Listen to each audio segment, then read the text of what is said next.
Winning Punjab का special programme देख रहे हो तुसी ते मैं हाँ लखविंदर सिंह मान लैके हाजर हाँ पंजाब की राजनीति दियां कुछ वड्डियां ते अहम खबरां। सब तो पहला गलबात करांगे श्रोमणी अकाली दल की। श्रोमणी अकाली दल जिसनों कि SGPC दे वल्लों एक बड़ा झटका दिता गया है। सो झटके दे विच उन्हां दे अधिकारां नूं श्रोमणी अकाली दल दे ते बादल परिवार दे अधिकारां नूं सीमित कर दिता गया। किहड़े ने बादल परिवार दे अधिकार, उस बारे गलबात करांगे। गलबात करांगे भगवंत मान दी। भगवंत मान जिसने कि सरकार नूं, पंजाब दी सरकार नूं सही तरीके दे नाल चलाउण दे लई ते लोकां नूं राहत देण दे लई एक नवां कदम चुक्या है। की है वो कदम ते किस तरह के उहदे प्रभाव रहणगे, इस बारे गलबात करांगे। ते नाल ही नाल गलबात करांगे सरकार दी, पंजाब सरकार दे वल्लों सिक्ख्या खेतर दे विच पंजाब दे लोकां नूं एक वड्डी राहत दित्ती गई है। किस तरह की वो वड्डी राहत, इस बारे भी गलबात करांगे। ते गलबात करने लई मेरे नाल जुड़े हुए ने प्रोफैसर मनजीत अणखी जी। सब तो पहला स्वागत करांगे। अणखी जी, स्वागत है प्रोग्राम दे विच। बहुत बहुत शुक्रिया लखविंदर। सो अणखी सर, बादल परिवार की जे हुण आपां सब तो पहला गल करिए, खबर बादल परिवार दे नाल रिलेटेड लईए। बादल परिवार जिहदा कि श्रोमणी अकाली दल दे विच भी कद घटदा जा रहा है। बादल परिवार की गल करिए तां ओह भी हुण अपनी पार्टी दे विच हाशिए वल जांदा होया नज़र आ रहा है। तो दूजे पासे हुण जेकर SGPC दे विच करिए, वो अपनी शाख नूं वधाउण दे लई लगातार मेहनत कर रहे हैं। जे हुण गल करिए बड़े बादल साहब की उम्र के इस पड़ाव के उपर भी तो जख्मी हालत दे विच भी वो लोकां नूं गुजारिश करते फिरदे ने कि SGPC नूं बचा लो, क्योंकि चोणां सिर ते ने। सो दूजे पासे गल करिए SGPC की, उन्हां वल्लों बादल परिवार नूं एक बड़ा झटका दिता गया, क्योंकि हुण तक जो गुरबाणी के प्रसारण के अधिकार सी वो PTC चैनल के कोल सी। सो उन्हां अधिकारां नूं हुण समाप्त करन दीयां चर्चावां ने, क्योंकि अकाल तख्त के जथेदार दे वल्लों प्रधान हरजिंदर सिंह धामी नूं एक खत लिखिया गया, जिस दे विच इह गल कही गई है कि गुरबाणी के प्रसारण के लिए SGPC अपना नवां चैनल शुरू करे। किवें देख रहे हो? एक पासे तो बादल परिवार अकाली दल दे विचों मनफी हुंदा जा रहा है, दूसरे पासे हुण उन्हां दी SGPC दे विच भी पकड़ घटदी जा रही है। किवें देख रहे हो बादल परिवार बारे? लखविंदर जी, जिस तरह तुसीं सवाल बहुत वड्डा कीता ते तुसीं तीन दिशावां लईआं ने इस सवाल दीआं जी। एक पासे हरचंद सिंह धामी है, दूजे पासे जथेदार अकाल तख्त हरप्रीत सिंह है, ते तीजे पासे PTC ते उन्हां दे जिहड़े मालक ने प्रकाश सिंह बादल या सुखबीर बादल। एक तुसीं सवाल कर रहे थे कि जथेदार साहब ने लैटर लिख के इन्हीं गल कही है कि अधिकार जिहड़ी ने श्रोमणी कमेटी अपना चैनल शुरू करे, गुरबाणी प्रसारण जिहड़ा है इस तरीके नाल। तो दूजे पासे धामी साहब ने यह कहता कि 23 तरीक जिहड़ा सन है उदों तक जिहड़े अधिकार ने समझौता जिहड़ा होया वो PTC नाल होया, उस तो मगरों फिर टाइम जिहड़ा लग सकदा। देखो एक गल आ लखविंदर जी, गुरबाणी जदों बाबा जी ने लिखी, गुरु साहब ने लिखी, उहदे कोई कापीराइट नहीं सन। गुरु साहब ने बाणी तो लिख दी, पर एक नवीं पिरत जिहड़ी वो पा दी गई श्रोमणी कमेटी ने कि अधिकार दे ते PTC सिर्फ तो सिर्फ इसका प्रसारण करेगा। PTC इस करके कह दिता गया क्योंकि श्रोमणी कमेटी जिहड़ी सी वो कुदरती तौर पर बादल परिवार की है, तो वो कह दिता गया। तो वो अज तक इदां ही चलता आया। ते एक गल मैं तुहानूं लखविंदर जी साफ कहदा कि तुसीं ये जथेदार हरप्रीत सिंह की इन्नी जरूरत हैगी कि बादलों के खिलाफ जाके इहो जिहा कोई कदम लै सके। ये वो जथेदार आ कि जदों श्रोमणी अकाली दल पंजाब विधान सभा दीआं 3 सीटां प्राप्त करदा तां उहनूं सब तो ज़्यादा दुख हरप्रीत नूं लगदा। ते वो कहंदा अकाली दल दा जिहड़ा सफाया हो रहा पंजाब दे विच ये सिੱਖੀ वास्ते ते देश वास्ते बहुत काम आ। एक इहो जिहा जथेदार जिहड़ा एक पढ़िया लिखिआ जिहनूं कहंदे आ कि वो PhD कर रहे हैं कुरान दे उत्ते, एक परिवार का कब्जा जो घट रहा उस परिवार के उस संबंध के उस समूचे सिख जगत नूं इस तरीके नाल पेश करता कि केवल अकाली दल दे विच जिहड़े सिख ने उही सिख ने, बाकी कोई सिख नहीं। कि इहो जिहे जथेदार को इहो जी जिहड़ी चिट्ठी लिखी आ कोई उहदी अहमियत हो सकदी है। मेरे भी जिहड़ी सोच या मेरी समझ आ मैनूं वो अलाउ नहीं करती कि मैं जथेदार की इस बयान की शलाघा करा। दूजे पासे हरजिंदर सिंह धामी वो जरनैल आ, वो प्रधान आ, लिफाफे चों तो नहीं सी निकलिया रकम, पर है बादल साहब के रहमो करम ते है। लखविंदर जी एक गल तुहानूं मैं क्लीयर कट कहना, श्रोमणी अकाली दल बादल जिहड़ा पंजाब की सियासत दे विचों अगर मनफी हो भी जाता उसनूं कोई फर्क नहीं पैंदा, कोई फर्क नहीं, पर वो कदे भी श्रोमणी अकाली दल दे विचों मनफी होना पसंद नहीं करेगा। उहदे वास्ते वो हर तरीका हर हथ कंडा अपनाएगा। क्योंकि श्रोमणी ਜਿਹੜੀ ਸ਼੍ਰੋਮਣੀ ਗੁਰਦੁਆਰਾ ਪ੍ਰਬੰਧਕ ਕਮੇਟੀ ਹੈ ਉਹਨੂੰ ਕੇਵਲ ਤੁਸੀਂ ਗੁਰਦੁਆਰੇ ਦੀ ਸੇਵਾ ਸੰਭਾਲ ਤੱਕ ਤੁਸੀਂ ਨਾਮ ਰੱਖ ਕੇ ਜੀ SGPC ਸ਼੍ਰੋਮਣੀ ਗੁਰਦੁਆਰਾ ਪ੍ਰਬੰਧਕ ਕਮੇਟੀ ਜਿਸ ਵੀ ਅਕਾਲੀ ਦਲ ਦੀ ਹੈ ਉਹੀ ਅਕਾਲੀ ਦਲ ਸੀ। ਇਸ ਗੱਲ ਨੂੰ ਮੰਨੋ, ਗੱਲ ਨੂੰ ਮੰਨ ਲਓ ਕਿ ਸਪੋਜ਼ ਕਰੋ ਕਿ ਸ਼੍ਰੋਮਣੀ ਅਕਾਲੀ ਦਲ ਬਾਦਲ ਮਾਨ ਜਿਹੜਾ ਗਰੁੱਪ ਆ ਉਹਦੇ ਮੈਂਬਰ ਆ ਜਾਂਦੇ ਨੇ ਤੇ ਫਿਰ SGPC ਦੇ ਵਿੱਚ, ਤਾਂ ਫਿਰ SGPC ਮਾਨਤਾ ਦੇਗੀ ਸ਼੍ਰੋਮਣੀ ਅਕਾਲੀ ਦਲ ਮਾਨ। ਸੋ ਕਹਿਣ ਦਾ ਅਰਥ ਇਹ ਆ ਕਿ ਬੇਸ਼ੱਕ ਅਕਾਲੀ ਦਲ ਮੰਨਫੀ ਪੰਜਾਬ ਦੀ ਸਿਆਸਤ ਦੇ ਵਿੱਚੋਂ ਇੱਕ ਵੀ ਸੀਟ ਜੇ ਉਹਨੂੰ ਨਹੀਂ ਮਿਲਦੀ ਤਾਂ ਉਸਨੂੰ ਕੋਈ ਫਰਕ ਨਹੀਂ, ਪਰ ਇਹਦੇ ਬਾਵਜੂਦ ਉਹ ਸ਼੍ਰੋਮਣੀ ਗੁਰਦੁਆਰਾ ਪ੍ਰਬੰਧਕ ਕਮੇਟੀ ਤੇ ਕਦੇ ਵੀ ਆਪਣਾ ਕਬਜ਼ਾ ਨਹੀਂ ਛੱਡ ਸਕਦਾ, ਤਾਂ ਨਾ ਉਹਨੇ ਛੱਡਣਾ, ਤੇ ਨਾ ਹੀ ਜਥੇਦਾਰ ਦੀ ਤੇ ਨਾ ਹੀ ਜਿਹੜੇ ਪ੍ਰਧਾਨ ਨੇ ਧਾਮੀ ਇਹਦੀ ਇੰਨੀ ਹੈਗੀ ਕਿ ਬਾਦਲਾਂ ਦੇ ਖਿਲਾਫ ਜਾ ਕੇ ਕੋਈ ਐਕਸ਼ਨ ਜਿਹੜਾ ਇਹੋ ਜਿਹਾ ਹੁਕਮਨਾਮਾ ਜਾਂ ਇਹੋ ਜਿਹੀ ਗੱਲ ਉਹ ਕਰ ਸਕੇ। ਤੁਹਾਨੂੰ ਯਾਦ ਹੋਵੇਗਾ ਬੜੇ ਬੀਤੇ ਦੌਰ ਤੋਂ ਬਹੁਤ ਕੁਝ ਇਹੋ ਜਿਹੀਆਂ ਗੱਲਾਂ ਦਾ ਸੁਖਜਿੰਦਰ ਸਿੰਘ ਰੰਧਾਵੇ ਨੇ ਵੀ ਚਿੱਠੀ ਲਿਖੀ ਆ ਇਹ ਜਥੇਦਾਰ ਅਕਾਲ ਤਖਤ ਤੋਂ ਕਿ ਇਹ ਲਿਆ ਜਾਵੇ, ਜਥੇਦਾਰ ਦਾ ਕੋਈ ਸਟੈਂਡ ਹੀ ਕੋਈ ਸਪਸ਼ਟ ਨਹੀਂ। ਸੋ ਕਹਿਣ ਦਾ ਅਰਥ ਹੈ ਕਿ ਠੀਕ ਹੈ ਅੱਜ ਜੇਕਰ ਸ਼੍ਰੋਮਣੀ ਗੁਰਦੁਆਰਾ ਪ੍ਰਬੰਧਕ ਕਮੇਟੀ ਦਾ ਬਜਟ ਪੇਸ਼ ਹੋਣਾ ਸੀ ਤਾਂ ਕੁਦਰਤੀ ਤੌਰ ਤੇ ਇਹੋ ਜਿਹੇ ਲਿਫਾਫੇਬਾਜ਼ੀਆਂ ਉਹ ਕੀਤੀਆਂ ਜਾਣੀਆਂ ਸਨ, ਤਾਂ ਉਹ ਲਿਫਾਫੇਬਾਜ਼ੀਆਂ ਉਹਨਾਂ ਵੱਲੋਂ ਕੀਤੀਆਂ ਗਈਆਂ। ਸੋ ਗੁਰਬਾਣੀ ਦੇ ਪ੍ਰਸਾਰਣ ਨੂੰ ਉਹਦੇ ਕਾਪੀਰਾਈਟਸ ਤੇ ਪਹਿਲਾਂ ਤਾਂ ਇਹ ਗੱਲ ਮੁੱਕਦੀ ਹੈ ਕਿ ਸ਼੍ਰੋਮਣੀ ਗੁਰਦੁਆਰਾ ਪ੍ਰਬੰਧਕ ਕਮੇਟੀ ਕੌਣ ਹੁੰਦੀ ਆ ਗੁਰਬਾਣੀ ਦੇ ਅਧਿਕਾਰਾਂ ਨੂੰ ਵੇਚਣ ਵਾਲੀ, ਕਿ ਉਹ PTC ਚੈਨਲ ਕਰੇਗਾ। ਤਾਂ ਕੱਲ ਨੂੰ ਫਿਰ ਜੇਕਰ ਬਾਬਾ ਹੀ ਆਣ ਕੇ ਮਤਲਬ ਇਹੋ ਜਿਹੀਆਂ ਸਥਿਤੀਆਂ ਬਣ ਜਾਣ ਤਾਂ ਇਹ ਫਿਰ ਨਹਾਇਤ ਸ਼ਰਮ ਦੀ ਗੱਲ ਆ ਕਿ ਕੀ ਇਹ ਲੋਕ ਕਰਦੇ ਪਏ ਨੇ ਕਿ ਬਾਣੀ ਨੂੰ ਵੀ ਇਹਨਾਂ ਨੇ ਵੇਚਣਾ ਸ਼ੁਰੂ ਕਰ ਦਿੱਤਾ। ਸੋ ਕਹਿਣ ਦਾ ਸਾਫ਼ ਔਰ ਸਪਸ਼ਟ ਅਰਥ ਹੈ ਕਿ ਜੇਕਰ ਵਾਕਿਆ ਹੀ ਹਰਜਿੰਦਰ ਸਿੰਘ ਧਾਮੀ, ਕਿਉਂਕਿ ਹਰਜਿੰਦਰ ਸਿੰਘ ਧਾਮੀ ਦਾ ਪਿਛੋਕੜ ਜਿਹੜਾ ਉਹ ਬੀਬੀ ਜਗੀਰ ਕੌਰ ਵਰਗਾ ਪਿਛੋਕੜ ਨਹੀਂ ਆ, ਉਹ ਇੱਕ ਅਜਿਹੇ ਨੇਤਾ ਦੇ ਵਿੱਚ ਪ੍ਰਧਾਨ ਦੇ ਰੂਪ ਚ ਮੰਨੇ ਜਾਂਦੇ ਕਿ ਜਿਹੜੇ ਖਾਟਕੂ ਬਿਰਤੀ ਦੇ ਮਾਲਕ ਨੇ, ਤੇ ਜੇ ਵਾਕਿਆ ਹੀ ਉਹਨਾਂ ਨੇ ਅਜਿਹਾ ਸਟੈਂਡ ਲਿਆ ਤਾਂ ਉਸ ਦੀ ਫਿਰ ਸ਼ਲਾਘਾ ਕਰਨੀ ਜ਼ਰੂਰ ਬਣਦੀ ਆ, ਪਰ ਇਹ ਅਮਲੀ ਰੂਪ ਦੇ ਵਿੱਚ ਮੈਨੂੰ ਲਖਵਿੰਦਰ ਇੰਨਾ ਸੰਭਵ ਲੱਗਦਾ ਨਹੀਂ ਜੀ। ਨਹੀਂ ਸਰ, ਪਰ ਇਸ ਮੁੱਦੇ ਨੂੰ ਅੱਜ ਸੁਖਜਿੰਦਰ ਸਿੰਘ ਰੰਧਾਵਾ ਨੇ ਵੀ ਉਠਾਇਆ ਜੀ। ਉਹਨਾਂ ਨੇ ਵੀ ਇੱਕ ਲੈਟਰ ਲਿਖਿਆ ਅੱਜ ਜਥੇਦਾਰ ਸਾਹਿਬ ਨੂੰ, ਅਕਾਲ ਤਖਤ ਦੇ ਜਥੇਦਾਰ ਨੂੰ। ਉਹਨਾਂ ਨੇ ਕਿਉਂਕਿ PTC ਚੈਨਲ ਦੇ ਉੱਪਰ ਬੜੇ ਇਲਜ਼ਾਮ ਲੱਗੇ ਨੇ ਪਿੱਛੇ ਜੇ, ਕਿਉਂਕਿ ਮਿਸ ਪੰਜਾਬਣ ਇੱਕ ਉਹਨਾਂ ਦਾ ਪ੍ਰੋਗਰਾਮ ਨੂੰ ਲੈ ਕੇ ਬੜਾ ਵਿਵਾਦ ਹੋਇਆਗਾ ਵੀ ਅਜ਼ਲੀਲਤਾ ਫੈਲਾਈ ਜਾ ਰਹੀ ਹੈ ਜਾਂ ਲੋਕਾਂ ਦੇ ਨਾਲ ਗਲਤ ਕੰਮ ਹੋ ਰਹੇ ਨੇਗੇ ਉਸ ਦੀ ਆੜ ਦੇ ਵਿੱਚ, ਚੈਨਲ ਦੀ ਆੜ ਦੇ ਵਿੱਚ। ਇਹ ਬੜੇ ਇਲਜ਼ਾਮ ਲੱਗੇ ਸੀ। ਇਹਨਾਂ ਇਲਜ਼ਾਮਾਂ ਨੂੰ ਬੜੇ ਪੁਖਤਾ ਤਰੀਕੇ ਦੇ ਨਾਲ ਅੱਜ ਇੱਕ ਚਿੱਠੀ ਦੇ ਵਿੱਚ ਸੁਖਜਿੰਦਰ ਸਿੰਘ ਰੰਧਾਵਾ ਨੇ ਵੀ ਚੱਕਿਆ ਕਿ ਦੇਖ ਰਹੇ ਹੋ ਵੀ ਚਿੱਠੀ ਤੋਂ ਬਾਅਦ ਇਸ ਤਰ੍ਹਾਂ ਦੇ ਕੋਈ ਫੈਸਲੇ ਜੋ SGPC ਪੱਕੇ ਤੌਰ ਤੇ ਲੈ ਸਕਦੀ ਹੈ, ਇੱਕ ਵੱਡਾ ਬਾਦਲਾਂ ਨੂੰ ਝਟਕਾ ਹੋ ਸਕਦਾ, ਕਿਉਂਕਿ ਇੱਕ ਪਾਸੇ ਜਿੱਥੇ ਇਹ ਚਿੱਠੀ ਵੀ ਲਿਖ ਦਿੱਤੀ ਗਈ ਹੈ ਪ੍ਰਧਾਨ ਸਾਹਿਬ ਜੀ ਨੂੰ, ਲੇਕਿਨ ਦੂਜੇ ਪਾਸੇ ਹਰਜਿੰਦਰ ਸਿੰਘ ਧਾਮੀ ਦੀ ਗੱਲ ਕਰੀਏ, ਪ੍ਰਧਾਨ ਸਾਹਿਬ ਦੀ ਗੱਲ ਕਰੀਏ, ਉਹ ਕਹਿੰਦੇ ਨਜ਼ਰ ਆਏ ਨੇ ਬਿਲਕੁਲ ਅਸੀਂ ਜਥੇਦਾਰ ਦੀ ਗੱਲ ਨੂੰ ਮੋੜ ਨਹੀਂ ਸਕਦੇ, ਲੇਕਿਨ ਸਾਨੂੰ ਕੁਝ ਟਾਈਮ ਚਾਹੀਦਾ, ਕਿਉਂਕਿ ਇੱਕ ਚੈਨਲ ਚਲਾਉਣ ਵਾਸਤੇ ਇੱਕ ਤਾਂ ਬਜਟ ਦੀ, ਵੱਡੇ ਬਜਟ ਦੀ ਲੋੜ ਹੈ, ਦੂਜਾ ਟਾਈਮ ਵੀ ਲੱਗਦਾ ਹੈ, ਤੇ ਨਾਲ ਉਹਨਾਂ ਨੇ ਤੀਸਰੀ ਗੱਲ ਇਹ ਹਵਾਲਾ ਦਿੱਤਾ ਕਿ 2023 ਤੱਕ ਦੇ ਜੋ ਰਾਈਟਸ ਨੇਗੇ ਉਹ PTC ਚੈਨਲ ਦੇ ਕੋਲ ਨੇ। ਸੋ ਕੀ ਅਸੀਂ ਦੇਖ ਸਕਦੇ 2023 ਤੋਂ ਬਾਅਦ PTC ਚੈਨਲ ਦਾ ਏਕਾਧਿਕਾਰ ਗੁਰਬਾਣੀ ਪ੍ਰਸਾਰਣ ਤੋਂ ਖਤਮ ਹੁੰਦਾ ਦੇਖ ਰਹੇ ਹਾਂ? ਨਹੀਂ ਲਖਵਿੰਦਰ, ਇਹੋ ਜਿਹੀ ਕੋਈ ਗੱਲ ਨਹੀਂ ਆ। ਜਥੇਦਾਰ ਨੇ ਮਾਫ ਕਰਦਾ ਹਰਜਿੰਦਰ ਸਿੰਘ ਧਾਮੀ ਨੇ ਜਿਹੜੇ ਸ਼੍ਰੋਮਣੀ ਗੁਰਦੁਆਰਾ ਪ੍ਰਬੰਧਕ ਕਮੇਟੀ ਦੇ ਪ੍ਰਧਾਨ ਨੇ ਜੀ, ਉਹਨਾਂ ਨੇ ਇਹ ਗੱਲ ਕਹਿ ਕੇ ਇਸ ਸਾਰੇ ਮੁੱਦੇ ਨੂੰ ਠੰਡੇ ਬਸਤੇ ਚ ਪਾਤਾ ਕਿ 23 ਤੱਕ ਤਾਂ ਫਿਰ ਤੁਹਾਨੂੰ ਇਹੋ ਕੁਝ ਚੱਲੇਗਾ, 23 ਤਰੀਕ ਤੱਕ ਕੁਝ ਨਹੀਂ ਹੋ ਸਕਦਾ। ਜੇਕਰ ਵਾਕਿਆ ਹੀ ਅਕਾਲੀ ਦਾ ਮਾਫ ਕਰਨਾ ਜਥੇਦਾਰ ਅਕਾਲ ਤਖਤ ਇੰਨੇ ਗੰਭੀਰ ਹੁੰਦੇ, ਉਹ ਸਖਤ ਸਟੈਂਡ ਲੈ ਸਕਦੇ ਸੀ PTC ਦੇ ਮੁੱਦੇ। ਉਹਨਾਂ ਨੇ ਇੱਕ ਲਿਫਾਫੇਬਾਜ਼ੀ ਕਰਕੇ ਇੱਕ ਸਿਰਫ ਡਾਇਰੈਕਸ਼ਨ ਦਿੱਤੀ ਗਈ ਇਸ ਤਰ੍ਹਾਂ ਹੋਏਗਾ। ਲਖਵਿੰਦਰ ਜੀ, ਮੇਰਾ ਖਿਆਲ ਤੁਹਾਨੂੰ ਉਸ ਗੱਲ ਦਾ ਮੁੱਦਾ ਨਹੀਂ, ਇਹ ਜਥੇਦਾਰ ਉਹ ਆ ਜਿਹੜੇ 348 ਸਰੂਪ ਜਿਹੜੇ ਗੁੰਮ ਹੋਏ ਸੀ ਸ਼੍ਰੀ ਗੁਰੂ ਗ੍ਰੰਥ ਸਾਹਿਬ ਦੇ, ਉਹਨਾਂ ਮੁੱਦਿਆਂ ਦੇ ਉੱਤੇ ਇਹਨੇ ਸਭ ਤੋਂ ਪਹਿਲਾਂ ਸਟੈਂਡ ਲੈਣਾ, ਸਖਤ ਸਜ਼ਾਵਾਂ ਦੇਵਾਂਗਾ। ਬਾਅਦ ਦੇ ਵਿੱਚ ਜਦੋਂ ਉਤੋਂ ਦਬਕਾ ਵੱਜਾ ਜਥੇਦਾਰ ਨੂੰ, ਉਹ ਕਹਿੰਦਾ ਗੁੰਮ ਹੋਈ ਨਹੀਂ, 348 ਸਰੂਪ ਗੁੰਮ ਹੋਏ ਨਹੀਂ।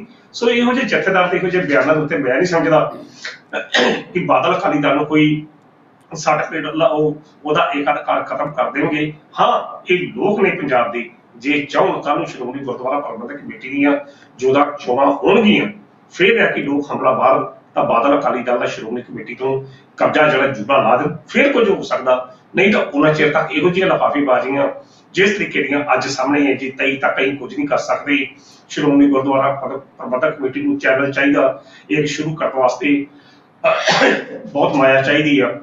ਲਖਵਿੰਦਰ ਜੀ, ਇੱਕ ਗੱਲ ਹੋਰ ਦੱਸਾਂ, ਬਹੁਤ ਟਨਾਟ ਸਿੱਖ ਨੇ, ਬਹੁਤ ਗੁਰੂ ਸਾਹਿਬ ਦੇ ਉਪਾਸ਼ਕ ਨੇ, ਸਮਰਥਕ ਨੇ, ਗੁਰੂ ਸਾਹਿਬ ਦੇ ਅੱਗੇ ਸਿਜਦਾ ਕਰਨ ਵਾਲੇ ਲੋਕ ਨੇ ਜਿਹੜੇ ਇੱਕ ਇਸ਼ਾਰੇ ਦੇ ਇੱਕ ਚੈਨਲ ਕੀ 10 ਚੈਨਲ ਰਾਤੋਂ ਰਾਤ ਖੜੇ ਕਰ ਸਕਦੇ ਨੇ, ਪਰ ਜਦੋਂ ਨਹੀਂ ਕਰਦਾ ਤਾਂ ਫਿਰ ਨਹੀਂ ਕਰਦਾ। ਸੋ ਇਹ ਗੱਲਾਂ ਇਹ ਰਾਜਨੀਤਿਕ ਗੱਲਾਂ ਨੇ। ਜਥੇਦਾਰ ਨੇ ਬਿਆਨ ਦੇ ਦਿੱਤਾ, ਧਾਮੀ ਨੇ ਵੀ ਬਿਆਨ ਦੇ ਦਿੱਤਾ, ਗੱਲ ਠੰਡੇ ਘੱਟੇ ਕੌਡੀਆਂ ਲਾ ਦਿੱਤੀਆਂ ਗਈਆਂ ਨੇ ਤੇ ਮਸਲਾ ਠੰਡੇ ਬਸਤੇ ਚ ਪਾ ਦਿੱਤਾ ਗਿਆ ਜੀ।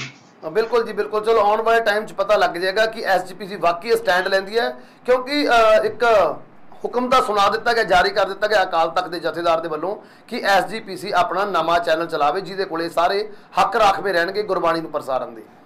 सो आप दूसरी खबर पर चलिए जी, गल करांगे आम आदमी पार्टी की। आम आदमी पार्टी जिसने कि अपनी सरकार नूं चलाउण दे लई सुचारू ढंग दे नाल पंजाब सरकार नूं चलाउण दे लई ਤੇ ਲੋਕਾਂ ਦੇ ਹਿੱਤਾਂ ਦੇ ਲਈ ਇੱਕ ਵੱਡਾ ਕਦਮ ਚੁੱਕਿਆ, ਲੇਕਿਨ ਇਹ ਕਦਮ ਵਿਵਾਦਾਂ ਦੇ ਵਿੱਚ ਹੈ। ਦੱਸ ਦਈਏ ਕਿ ਪਿਛਲੇ 15-16 ਦਿਨਾਂ ਤੋਂ ਜਦੋਂ ਸਰਕਾਰ ਹੋਂਦ ਵਿੱਚ ਆਈ ਹੈ, ਭਗਵੰਤ ਮਾਨ ਜੀ CM ਬਣੇ ਨੇ, ਉਹਨਾਂ ਦੇ ਵੱਲੋਂ ਇਹਨਾਂ 15-16 ਦਿਨਾਂ ਦੇ ਵਿੱਚ ਤਕਰੀਬਨ 3000 ਕਰੋੜ ਦਾ ਕਰਜ਼ਾ ਲੈ ਲਿਆ ਮਾਰਕੀਟ ਦੇ ਵਿੱਚੋਂ। ਸੋ ਇਹ ਹੁਣ 3000 ਕਰੋੜ ਦਾ ਕਰਜ਼ਾ ਵਿਵਾਦਾਂ ਦੇ ਵਿੱਚ ਹੈ। ਵਿਵਾਦ ਇਹ ਬਣਦਾ ਜਾ ਰਿਹਾ ਹੈ ਕਿ ਕਿਤੇ ਆਪਣੀਆਂ ਗਰੰਟੀਆਂ ਨੂੰ ਪੂਰਾ ਕਰਨ ਦੇ ਲਈ ਭਗਵੰਤ ਮਾਨ ਦੀ ਸਰਕਾਰ ਇਹ ਕਰਜ਼ਾ ਤਾਂ ਨਹੀਂ ਚੁੱਕ ਰਹੀ। ਕਿਵੇਂ ਦੇਖ ਰਹੇ ਹੋ, ਕਰਜ਼ੇ ਦੇ ਵਿੱਚ ਡੁੱਬੇ ਹੋਏ पंजाब के उपर 3000 करोड़ का कर्जा होर चढ़ गया। लखविंदर जी इस तरह है कि जो कर्जा लिया पहला तो सौ चुकन तो पहला ले लिया गया 10 करोड़ का, उस तो होर लिया तो हुण जो कर्जा है जिस तरीके तुसीं दस रहे जी उसकी म्याद जी मार्केट के विचों इस तरीके की जी ले गई। हुण स्थितियां ये ने कि एक कर्जा 2042 तक लथना है जी समय की म्याद हैगी है, ਤੇ ਉਹਦੇ ਵਾਸਤੇ ਵਿਆਜ ਕਿੰਨਾ ਬਣ ਸਕਦਾ ਇਹ ਤਾਂ ਇੱਕ ਬਾਤ ਦਾ ਵਿਸ਼ਾ ਹੈ। ਹੁਣ ਇਹ ਕਰਜ਼ਾ ਕਿਉਂ ਲਿਆ ਗਿਆ ਕਿ ਗਰੰਟੀਆਂ ਨੂੰ ਪੂਰਾ ਕਰਨ ਵਾਸਤੇ? ਮੈਨੂੰ ਗੱਲ ਯਾਦ ਆਉਂਦੀ ਕਿ ਮਨਪ੍ਰੀਤ ਬਾਦਲ ਦੀ, ਮਨਪ੍ਰੀਤ ਬਾਦਲ ਕਹਿੰਦਾ ਖਜ਼ਾਨਾ ਖਾਲੀ ਔਰ ਹਮੇਸ਼ਾ ਸਰਕਾਰਾਂ ਜਦੋਂ ਜਾਂਦੀਆਂ ਨੇ ਖਜ਼ਾਨਾ ਖਾਲੀ ਕਰਕੇ ਜਾਂਦੀਆਂ, ਕਿਉਂਕਿ ਉਹਨਾਂ ਨੂੰ ਪਤਾ ਹੁੰਦਾ ਕਿ ਮੁੜ ਕੇ ਤਾਂ ਨਹੀਂ ਹੋਣਾ ਨਹੀਂ। ਤਾਂ ਇਹੋ ਆਮ ਆਦਮੀ ਪਾਰਟੀ ਸੀ ਉਸ ਵਕਤ ਇਹ ਦਾਅਵੇ ਕਰਦੀ ਸੀ ਕਿ ਖਜ਼ਾਨੇ ਸਰਕਾਰਾਂ ਦੇ ਖਜ਼ਾਨੇ ਕਦੇ ਖਾਲੀ ਨਹੀਂ ਹੁੰਦੇ। खाली हो गया जिस करके कर्जा लै रहे हैं। सो विरोधी धिर विच बैठ के इल्जाम लाने गल वखरी है, सत्ता नूं चलाउणा वखरा। जिवें एक बंदा घर चलाउंदा, घर च बच्चे ने बीवी है, उन्होंने बोली जाना, पर बंदे नूं पता कि उसने घर किवें चलाउणा। ओही एक राज की गल है कि राज किवें चलाउणा। हुण उन्हें कर्जा लिया, हुण जेकर भगवंत मान ने कर्जा लिया तो उन्हें अपने निजी हितों को पूरा करने वास्ते नहीं ना लिया। अपराध जी गल इत्थे अपना गल ये मुकदी है कि उन्हें एक कर्जा लैके कोई अपने होटल थोड़ा पाले है। अजे तो हार्डली 5 या 7 दिन होगी सरकार को फोन में ते हुण तक वो जिन्ने भी गल्लां कर रहे हैं वो पंजाब के विकास दियां जां उन्हां मॉडलों की गल्लां कर रहे हैं जिहड़े वो करते जिहड़े वादे कीते ने ते जिहड़ियां गारंटियां की गल करते जी कि गारंटियां नूं पूरा करने वास्ते ਤੇ ਜੇਕਰ ਗਰੰਟੀਆਂ ਨੂੰ ਪੂਰਾ ਕਰਨ ਵਾਸਤੇ ਵੀ ਉਹ ਕਰਜ਼ਾ ਲੈ ਰਿਹਾ ਤਾਂ ਉਹ ਪੰਜਾਬ ਦੇ ਲੋਕਾਂ ਨੂੰ ਦਿੱਤੀਆਂ ਗਰੰਟੀਆਂ ਨੂੰ ਪੂਰਾ ਕਰਨ ਵਾਸਤੇ ਦੇ ਰਿਹਾ। ਤਾਂ ਪੰਜਾਬ ਉਹੋ ਜਿਹੀਆਂ ਗਰੰਟੀਆਂ ਕਾਂਗਰਸ ਨੇ ਵੀ ਕੀਤੀਆਂ ਸੀ, ਉਹੋ ਜਿਹੀਆਂ ਗਰੰਟੀਆਂ ਜਿਹੜੇ ਵਾਅਦੇ ਸੀ ਸ਼੍ਰੋਮਣੀ ਅਕਾਲੀ ਦਲ ਨੇ ਵੀ ਕੀਤੇ ਸੀ। ਤੇ ਜੇਕਰ ਲੋਕਾਂ ਨੇ ਉਹਨਾਂ ਨੂੰ ਵੇਖ ਕੇ ਇਹਨਾਂ ਤੇ ਵਿਸ਼ਵਾਸ ਜਤਾਇਆ ਤਾਂ ਫਿਰ ਕੁਦਰਤੀ ਤੌਰ ਤੇ ਉਹਨਾਂ ਨੂੰ ਹੀਲਾ ਵਸੀਲਾ ਦਾ ਕੋਈ ਨਾ ਕੋਈ ਵਰਤਣਾ ਨਾ। ਹਾਂ, ਇਹ ਪ੍ਰਸ਼ਨ ਤਾਂ ਬਣਦਾ कि जेकर वाकई भगवंत मान ने वो कर्जा किते अपने निजी काम वास्ते ला लिया होवे। इहो जिहा काम तां प्रकाश सिंह बादल हुणे भी करदे रहे ने। उस वेले डॉक्टर मनमोहन सिंह कोल जांदे ही हत्थ पैर जोड़ के तरला मिंत लैके पैसे पूसे लै आउंदे ही ते आउंदिया पंजाब दे विच आण के ये कह दिंदे कि केंद्र जिहड़ा सिखां दे नाल जां पंजाब दे नाल वितकरा कर रिहा। ਇਹ ਚੱਲਦਾ ਹੀ ਆਇਆ ਤੇ ਗਾਂ ਵੀ ਇਸੇ ਤਰ੍ਹਾਂ ਚੱਲਣਾ। ਗੱਲ ਇਹ ਹੈ ਕਿ ਤੁਸੀਂ ਅਗਲੇ ਵਿਅਕਤੀ ਦੀ ਨੀਅਤ ਤੇ ਸ਼ੱਕ ਨਾ ਕਰੋ, ਉਹਦੀ ਨੀਤੀ ਵੇਖੋ ਕਿ ਉਸ ਦੀ ਨੀਤੀ ਕਿਹੜੇ ਸੰਦਰਭ 'ਚ। ਕਰਜ਼ਾ ਹਰ ਸਰਕਾਰਾਂ ਲੈਂਦੀਆਂ ਨੇ, ਚਾਹੇ ਮਾਰਕੀਟ 'ਚ ਲਓ। ਹੁਣ ਜੇਕਰ ਮੋਦੀ ਸਰਕਾਰ ਜਿਹੜੀ ਹੈ ਇਹ ਪ੍ਰਾਈਵੇਟ ਰੇਲਵੇ ਨੂੰ ਉਸਨੇ ਨਿੱਜੀਕਰਨ ਕਰ ਦਿੱਤਾ, ਪ੍ਰਾਈਵੇਟ ਜਿਹੜੀਆਂ ਸਰਕਾਰੀ ਜਾਇਦਾਦਾਂ ਸੀ ਉਹ ਵੇਚ ਦਿੱਤੀਆਂ। ਹਰ ਸਰਕਾਰ ਆਪਣੇ ਉਸ ਤੰਤਰ ਨੂੰ ਚਲਾਉਣ ਵਾਸਤੇ ਕੁਝ ਨਾ ਕੁਝ ਕਰਦੀ ਹੈ। ਤੇ ਅਗਰ ਭਗਵੰਤ ਮਾਨ ਦੀ ਸਰਕਾਰ ਨੇ ਇਹ ਕਰਜ਼ਾ ਲਿਆ ਤਾਂ ਕੁਝ ਸੋਚ ਕੇ ਲਿਆ ਹੋਊਗਾ। ਹਾਂ, ਇਹ ਚਰਚਾ ਦਾ ਵਿਸ਼ਾ ਤਾਂ ਹੈ ਨਾ ਕਿ ਜੇਕਰ ਉਸਨੇ ਆਪਣੀਆਂ ਨਿੱਜੀ ਲੋੜਾਂ ਨੂੰ ਪੂਰਾ ਕਰਨ ਵਾਸਤੇ ਕੀਤਾ। ਬਾਕੀ ਆਉਣ ਵਾਲਾ ਸਮਾਂ ਦੱਸੇਗਾ ਕਿ ਇਹ ਗੱਲ ਕਿੱਥੋਂ ਤੱਕ ਸੁਭਾਵਿਕ ਹੈ, ਕਿੱਥੋਂ ਤੱਕ ਵਾਜਬ ਹੈ ਜਾਂ ਕਿੱਥੋਂ ਤੱਕ ਵਾਜਬ ਨਹੀਂ। ਬਿਲਕੁਲ ਸਰ, ਬਿਲਕੁਲ। ਗੱਲ ਇਹ ਹੈ ਵੀ ਕਰਜ਼ਾ ਤਾਂ ਪਹਿਲਾਂ ਸਰਕਾਰਾਂ ਨੇ ਵੀ ਲਿਆ ਸੀ ਤੇ ਉਹ ਲੈਤਾ ਸੀ ਆਪਣੇ ਹਿੱਤਾਂ ਦੇ ਲਈ, ਜਿਵੇਂ ਕਿ ਪਹਿਲਾਂ ਇਲਜ਼ਾਮ ਲਾਉਂਦੇ ਨੇ। ਸੋ ਜੇਕਰ ਇਹ ਕਰਜ਼ਾ ਹੁਣ ਭਗਵੰਤ ਮਾਨ ਦੀ ਸਰਕਾਰ ਵੱਲੋਂ ਜਾਂ ਭਗਵੰਤ ਮਾਨ ਦੇ ਵੱਲੋਂ ਲਿਆ ਗਿਆ ਤਾਂ ਇਹ ਵੀ ਗੱਲ ਸਹੀ ਹੈ ਕਿ ਲੋਕਾਂ ਦੇ ਹਿੱਤਾਂ ਲਈ ਇਹ ਕਰਜ਼ਾ ਲਿਆ ਗਿਆ ਤੇ ਲੋਕ ਹਿੱਤ ਲਈ ਕਰਜ਼ਾ ਵਰਤਿਆ ਜਾਏਗਾ। ਸੋ ਆਪਾਂ ਹੁਣ ਤੀਸਰੀ ਖਬਰ ਵੱਲ ਚੱਲੀਏ, ਉਹ ਵੀ ਭਗਵੰਤ ਮਾਨ ਦੀ ਸਰਕਾਰ ਨਾਲ ਜੁੜੀ ਹੋਈ ਹੈ। ਸਰਕਾਰ ਦੇ ਵੱਲੋਂ ਸਿੱਖਿਆ ਦੇ ਵਿੱਚ ਸੁਧਾਰ ਲਈ ਸਖਤ ਫੈਸਲੇ ਲਏ ਗਏ ਨੇ। ਸੋ ਦੱਸ ਦਈਏ ਕਿ ਅੱਜ ਭਗਵੰਤ ਮਾਨ ਨੇ ਇੱਕ ਫੈਸਲਾ ਲਿਆ ਵੀ ਇਸ ਸਾਲ ਦੇ ਸਮੈਸਟਰ ਦੇ ਵਿੱਚ, ਇਸ ਸਾਲ ਦੇ ਵਿੱਚ ਪ੍ਰਾਈਵੇਟ ਸਕੂਲਾਂ ਦੇ ਵੱਲੋਂ ਫੀਸਾਂ ਦੇ ਵਿੱਚ ਕਿਸੇ ਤਰ੍ਹਾਂ ਦਾ ਕੋਈ ਵਾਧਾ ਨਹੀਂ ਕੀਤਾ ਜਾਏਗਾ। ਨਾਲ ਹੀ ਨਾਲ ਉਹਨਾਂ ਨੇ ਵਰਦੀਆਂ ਅਤੇ ਕਿਤਾਬਾਂ ਲਈ ਵੀ ਦਿਸ਼ਾ ਨਿਰਦੇਸ਼ ਜਾਰੀ ਕੀਤੇ ਨੇ ਵੀ ਇੱਕ ਹੀ ਦੁਕਾਨ ਦੇ ਉੱਪਰ ਇਹ ਕਾਪੀਆਂ ਜਾਂ ਕਿਤਾਬਾਂ ਜਾਂ ਵਰਦੀਆਂ ਨਹੀਂ ਖਰੀਦੇ ਜਾਣੇ। ਕਿਸੇ ਨੂੰ ਇਹ ਦਬਾਅ ਨਹੀਂ ਪਾਇਆ ਜਾਏਗਾ ਮਾਪਿਆਂ ਦੇ ਉੱਪਰ ਜਾਂ ਵਿਦਿਆਰਥੀਆਂ ਦੇ ਉੱਪਰ ਕਿ ਉਹ ਕਿਸੇ ਸਪੈਸੀਫਿਕ ਦੁਕਾਨ ਦੇ ਉੱਪਰੋਂ ਕਿਤਾਬਾਂ ਖਰੀਦਣ ਜਾਂ ਫਿਰ ਕਿਸੇ ਸਪੈਸੀਫਿਕ ਦੁਕਾਨ ਦੇ ਉੱਪਰੋਂ ਹੀ ਉਹ ਵਰਦੀਆਂ ਖਰੀਦਣ। ਕਿਸ ਤਰ੍ਹਾਂ ਦੇਖ ਰਹੇ ਹੋ ਇਹ ਵੱਡਾ ਫੈਸਲਾ ਸਿੱਖਿਆ ਦੇ ਸੁਧਾਰ ਲਈ ਜੋ ਕੀਤਾ ਭਗਵੰਤ ਮਾਨ ਸਰਕਾਰ ਦੇ ਵੱਲੋਂ? ਦੇਖੋ ਲਖਵਿੰਦਰ ਜੀ, ਜਦੋਂ ਆਮ ਆਦਮੀ ਪਾਰਟੀ ਚੋਣ ਲੜਦੀ ਪਈ ਸੀ ਤਾਂ ਸਭ ਤੋਂ ਜ਼ਿਆਦਾ ਜ਼ੋਰ ਉਸਦਾ ਸਿਹਤ ਸੇਵਾਵਾਂ ਤੇ ਸਿੱਖਿਆ ਪ੍ਰਣਾਲੀ ਨੂੰ ਲੈ ਕੇ ਸੀ। ਉਸ ਵਕਤ ਉਸਨੇ ਇਹ ਗੱਲ ਕਹੀ ਸੀ ਕਿ ਮੈਂ ਸਰਕਾਰੀ ਸਕੂਲਾਂ ਨੂੰ ਇਹੋ ਜਿਹੇ ਸੀ ਬਣਾ ਦਾਂਗੇ ਕਿ ਲੋਕ ਪ੍ਰਾਈਵੇਟ ਸਕੂਲਾਂ ਵੱਲ ਨਹੀਂ ਜਾਣਗੇ, ਲੋਕ ਸਰਕਾਰੀ ਸਕੂਲਾਂ ਵੱਲ ਭੱਜੇ ਹੋਣਗੇ।